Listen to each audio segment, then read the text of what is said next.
ತುಳಸಿಯ ವನದಲ್ಲಿ ಹರಿಹನೆಂಬುದು ಶ್ರುತಿ ಸಾರುತ್ತಿದೆ ಕೇಳಿ. ತುಳಸಿ ದರ್ಶನದಿಂದ ದುರಿತಗಳೆಲ್ಲ ಹರಿದು ಹೋಗೋದು ಕೇಳಿ.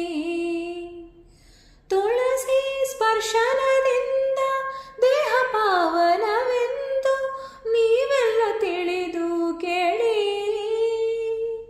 ತುಳಸಿ ಸ್ಮರಣೆ ಮಾಡಿ ಸಕಲಿಷ್ಟವ ಪಡೆದು ಸುಖದಲ್ಲಿ ನೀವು ಬಾಳಿ. ವೃಂದಾವನವೇ ಮಂದಿರವಾಗಿ ಇಂದಿರೆ ಶ್ರೀಯೇ ತುಳಸಿ.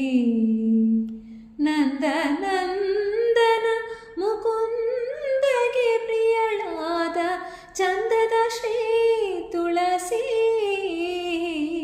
ವೃಂದಾವನವೇ ಮಂದಿರವಾಗಿ ಇಂದಿರೆ ಶ್ರೀ ತುಳಸಿ.